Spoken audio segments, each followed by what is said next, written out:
Hi ಎಲ್ಲರಿಗೂ ನಮಸ್ಕಾರ. ಎಲ್ಲರೂ ಹೇಗಿದ್ದೀರಾ? ನಾವಂತೂ ತುಂಬಾ ಚೆನ್ನಾಗಿದ್ದೀವಿ. Welcome back to my channel. ಇನ್ನು ಯಾರೆಲ್ಲ ನನ್ನ ಚಾನಲ್ನ ಸಬ್ಸ್ಕ್ರೈಬ್ ಮಾಡದೆ ನೋಡ್ತಿದ್ರು ದಯವಿಟ್ಟು ಎಲ್ಲರೂ ಹೋಗಿ ಸಬ್ಸ್ಕ್ರೈಬ್ ಮಾಡ್ಕೊಳ್ಳಿ.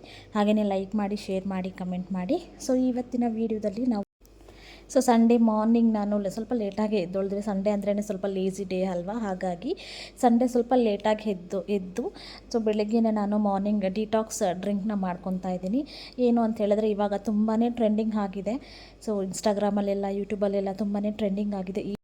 ಈ ರೋಸ್ಮೇರಿ ನನಗೆ ಬ್ಲಿಂಕಿಟಿಂದ ನಾನು ಪರ್ಚೇಸ್ ಮಾಡಿದೆ. ತುಂಬಾ ರೀಸನೇಬಲ್ ಪ್ರೈಸ್ ಕೂಡ, 20-30 ರುಪೀಸ್ ಎಲ್ಲ ನಮಗೆ ಒಂದು ಕುಚ್ಚು ಸಿಕ್ಬಿಡುತ್ತೆ. ಅದನ್ನು ನಾನು ಸ್ಯಾಟರ್ಡೇ ಈವ್ನಿಂಗ್ ಹಂಗೆ ತರಿಸ್ಕೊಂಡು ಇಟ್ಕೊಂಡಿದ್ದೆ. ನೆಕ್ಸ್ಟ್ ಡೇ ಮಾರ್ನಿಂಗ್ ಸ್ಟಾರ್ಟ್ ಮಾಡೋಣ ಅಂತ ಹೇಳ್ಬಿಟ್ಟು ನಾನು ಇದನ್ನು ಫಸ್ಟ್ ಟೈಮ್ ಕುಡಿತಾ ಇರೋದು. ಹೇಗಿರುತ್ತೋ ಅಂತ ನಾನು ತುಂಬಾ ಭಯ ಪಡ್ತಾ ಇದ್ದೆ ಆ್ಯಕ್ಚುಲಿ. ನನ್ನ ತಂಗಿಯವರೆಲ್ಲ ಹೇಳ್ತಾಯಿದ್ರು, ಅಕ್ಕ ಬೇಡ ಅಂತ, ಸ್ಮೆಲ್ ಒಂಥರ ಇದೆ ಅಂತ. ಬೇಯಿಸುವಾಗ ಒಂದು ಸ್ವಲ್ಪ ಸ್ಮೆಲ್ಲಿ ಥರ ಇರುತ್ತೆ. ಕುಡಿಯೋಕ್ಕೆ ನಿಜವಾಗ್ಲೂ ತುಂಬಾ ಚೆನ್ನಾಗಿತ್ತು. ಇದ್ರ ಜೊತೆಗೆ ನಾನು ಒಂದು ಸ್ವಲ್ಪ ಮೆಂತ್ಯ ಕಾಳನ್ನು ಕೂಡ ಹಾಕ್ಕೊಂಡಿದ್ದೀನಿ. ಇದ್ರ ಜೊತೆಗೆ ನಾನು ನೀರು ಮತ್ತು ರೋಸ್ಮೇರಿ, ಸ್ವಲ್ಪ ಮೆಂತ್ಯ ಕಾಳನ್ನ ಹಾಕ್ಕೊಂಡು ಚೆನ್ನಾಗಿ ಇದನ್ನು ಕುದಿಸ್ಕೊಂಡು, ಸ್ವಲ್ಪ ಕಲರ್ ಬರುತ್ತೆ. ಅಷ್ಟರವರೆಗೂ ಚೆನ್ನಾಗಿ ಕುದಿಸ್ಕೊಂಡು ನಾನೊಂದು ಗ್ಲಾಸ್ಗೆ ಹಾಕ್ಕೊಂಡು ಡೈರೆಕ್ಟಾಗಿ ಕುಡಿದೆ. ತುಂಬಾ ಚೆನ್ನಾಗಿತ್ತು. ಆ ಥರ ಕುಡಿಯೋ ಥರ ಏನೂ ಇರಲಿಲ್ಲ, ತುಂಬಾ ಚೆನ್ನಾಗಿತ್ತು. ಇದನ್ನು ನಾನು ಕುಡ್ಕೊಂಡು ಮತ್ತೆ ಬ್ರೇಕ್ಫಾಸ್ಟ್ಗೆ ರೆಡಿ ಮಾಡಿದೆ. ಇದು ತುಂಬಾ ಒಳ್ಳೆಯದು ಹೇರ್ಗೆಲ್ಲ. ನನಗೆ ಈ ನಡುವೆ ಯಾಕೋ ಹೇರ್ ಫಾಲ್ ತುಂಬಾ ಆಗೋಗ್ಬಿಟ್ಟಿದೆ. ಹಾಗಾಗಿ ಸರಿ ಇದನ್ನಾದರೂ ಟ್ರೈ ಮಾಡೋಣ ಅಂತ ಹೇಳಿಬಿಟ್ಟು ನಾನು ಇದನ್ನೇ ತರಿಸ್ಕೊಂಡೆ. ತುಂಬಾ ಚೆನ್ನಾಗಿದೆ, ತುಂಬಾ ಚೆನ್ನಾಗಿತ್ತು ಕೂಡ ಟೇಸ್ಟ್ ಮಾತ್ರ. ಅದಾದಮೇಲೆ ಮತ್ತೆ ನಾನು ಬ್ರೇಕ್ಫಾಸ್ಟ್ಗೆ ಅಂತ ಹೇಳಿಬಿಟ್ಟು ಇಲ್ಲಿ ರೆಡಿ ಮಾಡ್ಕೊತಾ ಇದ್ದೆ. ಅದು ಕೂಡ ವಾಟ್ರ್ ಕೂಡ ಸ್ವಲ್ಪ ಬಿಸಿ ಇತ್ತಲ್ವ, ಅದನ್ನು ಕೂಡ ಸೈಡ್ಗಿಟ್ಟು ನಾನು ಈ ಥರ ಬ್ರೇಕ್ಫಾಸ್ಟ್ಗೆ ರೆಡಿ ಮಾಡ್ಕೊತಾ ಇದ್ದೀನಿ. ತುಂಬ ದಿನ ಆಗಿತ್ತು ನನಗೆ ಮೋಮೋಸ್ ತಿನ್ನೋಣ ಅಂತ. ಹಾಗಾಗಿ ಬ್ಲಿಂಕಿಟಿಂದಾನೇ ಆರ್ಡ್ರ್ ಮಾಡಿ ಇಟ್ಕೊಂಡ್ಬಿಟ್ಟಿದ್ದೆ. ಏನೂ ಇಲ್ಲ, ಡೈರೆಕ್ಟ್ ಮೋಮೋಸ್ ತರಿಸ್ಕೊಂಡು ಈ ಥರ ಸ್ಟೀಮ್ ಮಾಡ್ಕೊಂಡು ತಿನ್ನೋದು. ಆಮೇಲೆ ಬ್ರೇಕ್ಫಾಸ್ಟ್ಗೆ ನಾನು ಇಲ್ಲಿ ಗಾರ್ಲಿಕ್ ಬ್ರೆಡ್ನ ಮಾಡ್ತಾಯಿದ್ದೀನಿ. ತುಂಬಾ ಈಸಿ. ಬ್ರೆಡ್ಡಿಗೆ ಒಂದು ಸ್ವಲ್ಪ ಬಟರು ಮತ್ತು ಗಾರ್ಲಿಕ್ ಹಾಕಿಬಿಟ್ಟು, ಇದ್ರ ಜೊತೆಗೆ ಒಂದು ಸ್ವಲ್ಪ ಚೀಸ್ ಹಾಕಿದ್ದೀನಿ ನಾನು. ಬಟರ್ ಸ್ವಲ್ಪ ಜಾಸ್ತಿನೇ ತೊಗೊಳ್ಳಿ.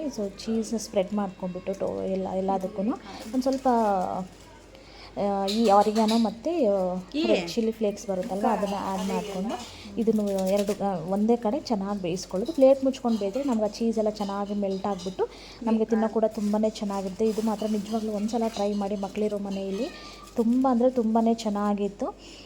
ಈ ಥರ ಒಂದು ಸ್ವಲ್ಪ ಬೆಣ್ಣೆ ಹಾಕಿಬಿಟ್ಟು ಪ್ಯಾನ್ಗೆ ಅದನ್ನು ಚೆನ್ನಾಗಿ ಬೇಯಿಸ್ಕೊಳ್ಳೋದು. ಸಿಮ್ಮಲ್ಲೇ ಬೇಯಿಸ್ಕೋಬೇಕಾಗುತ್ತೆ, ಯಾಕಂತ ಹೇಳಿದರೆ ಬ್ರೆಡ್ ಬ್ಲ್ಯಾಕ್ ಆಗಿಬಿಡುತ್ತೆ, ಸೀದೋಗ್ಬಿಡುತ್ತೆ ಕೆಳಗಡೆ. ಹಾಗಾಗಿ ಸಿಮ್ಮಲ್ಲೇ ಇಟ್ಕೊಂಡು ಈ ಪ್ಲೇಟ್ ಮುಚ್ಕೊಂಡ್ರೆ ನೋಡಿ ಈ ಥರ ಚೆನ್ನಾಗಿ ಬೆಂದ್ಕೊಂಡ್ಬಿಡುತ್ತೆ, ಬೇಗನೆ ಆಗೋಗ್ಬಿಡುತ್ತೆ. ಇದು ಕೂಡ ತುಂಬಾ ಚೆನ್ನಾಗಿತ್ತು ಬ್ರೇಕ್ಫಾಸ್ಟು. ಚಿಕನ್ ಮೋಮೋಸ್ ಮತ್ತು ಗಾರ್ಲಿಕ್ ಬ್ರೆಡ್ ನಾನು ಬೆಳಿಗ್ಗೆ ಬ್ರೇಕ್ಫಾಸ್ಟ್ಗೆ ತಿನ್ಕೊಂಡ್ವಿ. ನಾನು ತುಂಬಾ ಚೆನ್ನಾಗಿತ್ತು. ಮೋಮೋಸ್ ಕೂಡ ಅಷ್ಟೇ ರೆಡಿಮೇಡ್, ಫಸ್ಟ್ ಟೈಮ್ ತರಿಸಿದ್ದು, ತುಂಬಾ ಚೆನ್ನಾಗಿತ್ತು. ಅದ್ರ ಮೇಲೆ ಒಂದು ಸ್ವಲ್ಪ ಪೆರಿ ಪೆರಿ ಮಸಾಲ ಹಾಕ್ಕೊಂಡು ನಾನು ಸರ್ವ್ ಮಾಡಿದೆ ಎಲ್ಲರಿಗೂ.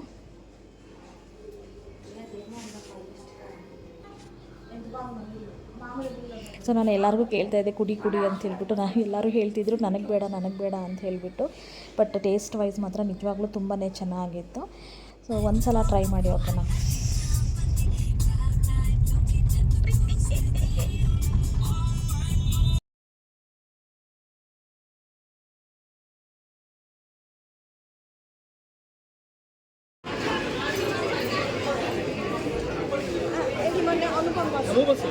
My husband will come. You can sit.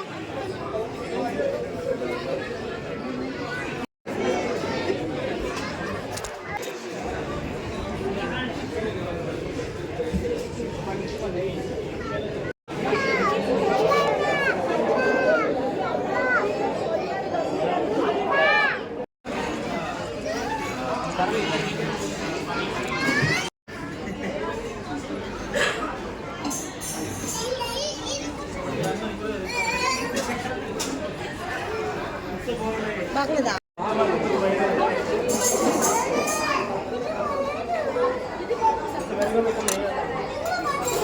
Okay.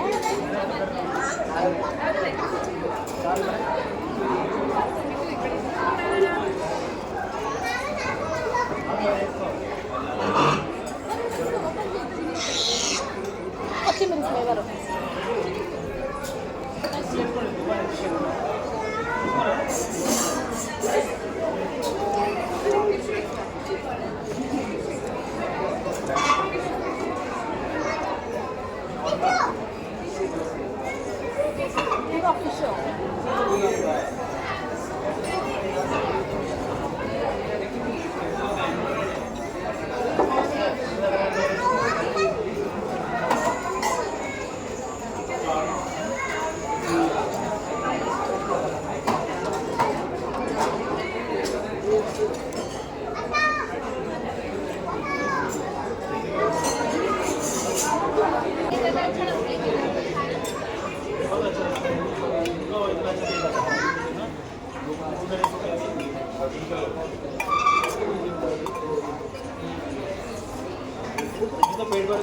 उधर ही डाल दे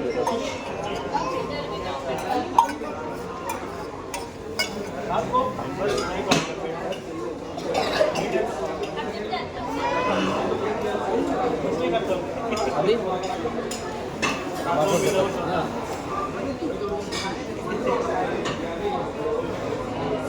रोटी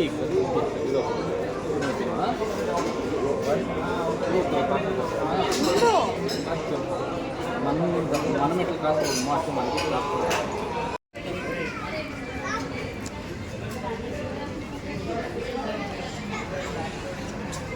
అన్లిమిటెడ్ వచ్చి బాగుంటుంది.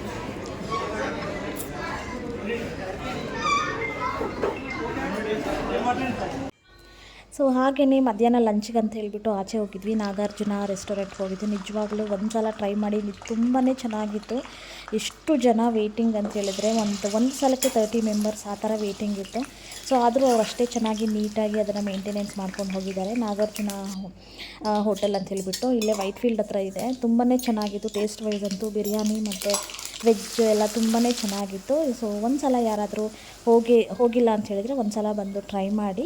ಅದಾದಮೇಲೆ ನಾನು ಸ್ಯಾಟರ್ಡೆ ಹಂಗೆ ಈ ರೆಸಿಪಿನ ಶೂಟ್ ಮಾಡ್ಕೊಂಡು ಇಟ್ಕೊಂಡಿದ್ದೆ. ಸೊ ಎಣ್ಣೆ ಬದನೆಕಾಯಿ ನಾನು ಈ ಥರ ಮಾಡೋದು ಒಂದೊಂದು ಸಲ ತುಂಬ ವೆರೈಟೀಸ್ ಮಾಡ್ತೀನಿ ಆ್ಯಕ್ಚುಲಿ. ಸೊ ಇದು ಒಂಥರ ತುಂಬಾ ಚೆನ್ನಾಗಿತ್ತು ಟೇಸ್ಟ್ ಕೂಡ. ಸೊ ಇದನ್ನು ಒಂದು ಸಲ ಟ್ರೈ ಮಾಡಿ. ಏನೂ ಇಲ್ಲ, ಒಂದು ಸ್ವಲ್ಪ ಎಣ್ಣೆ ಹಾಕ್ಕೊಂಡು ಬದನೆಕಾಯಿ ಚೆನ್ನಾಗಿ ಈ ಥರ ಉದ್ದುದ್ದು ಕಟ್ ಮಾಡಿಕೊಂಡು ಪೀಸ್ ಥರ. ಸೊ ಅದನ್ನು ಚೆನ್ನಾಗಿ ಎಣ್ಣೆಯಲ್ಲಿ ಬಾಡಿಸ್ಕೊಂಡು ಅದನ್ನು ಸೈಡ್ಗೆ ಇಟ್ಕೊಬೇಕಾಗುತ್ತೆ. ಅದಾದಮೇಲೆ ಚಿಕ್ಕದಾಗಿ ಒಂದೆರಡು ಈರುಳ್ಳಿ ಕಟ್ ಮಾಡಿಕೊಂಡು ಒಂದು ಸ್ವಲ್ಪ ಕರಿಬೇವು ಹಸಿಮೆಣಸಿನ್ಕಾಯಿ ಹಾಕ್ಕೊಂಡು ಚೆನ್ನಾಗಿ ಇದನ್ನು ಫ್ರೈ ಮಾಡ್ಕೋಬೇಕಾಗುತ್ತೆ. ಸೊ ಅದ್ರ ಜೊತೆಗೆ ಒಂದು ಸ್ವಲ್ಪ ಮೆಂತ್ಯಕಾಳು, ಸಾಸಿವೆ, ಸ್ವಲ್ಪ ಜೀರಿಗೆ ಹಾಕ್ಕೊಳ್ಳಿ, ಮರ್ತೋಯ್ತು ಹೇಳೋದು. ಸೊ ಅದನ್ನು ಹಾಕ್ಕೊಂಡು ಚೆನ್ನಾಗಿ ಆನಿಯನ್ಸ್ ಎಲ್ಲ ಚೆನ್ನಾಗಿ ಬ್ರೌನ್ ಕಲರ್ ಆಗೋ ತನಕ ಚೆನ್ನಾಗಿ ಇದನ್ನು ಬೇಯಿಸ್ಕೊಂಡು, ಸೊ ಇದ್ರ ಜೊತೆಗೆ ಒಂದು ಸ್ವಲ್ಪ ಜಿಂಜರ್ ಗಾರ್ಲಿಕ್ ಪೇಸ್ಟ್ನ ಆ್ಯಡ್ ಮಾಡ್ಕೊಳ್ಳಿ. ಸೊ ಅದು ಬೇಸ್ಟ್ರಲ್ಲಿ ಅದ್ರ ಜೊತೆಗೆ ನಾನು ಒಂದು ಸ್ವಲ್ಪ ಮಸಾಲೆ ಕೂಡ ರೆಡಿ ಮಾಡ್ಕೊಂಡಿದ್ದೆ. ಸೊ ಅದ್ರ ಜೊತೆಗೆ 1-2 ಟೊಮೆಟೊನ ಆ್ಯಡ್ ಮಾಡ್ಕೊಳ್ಳಿ.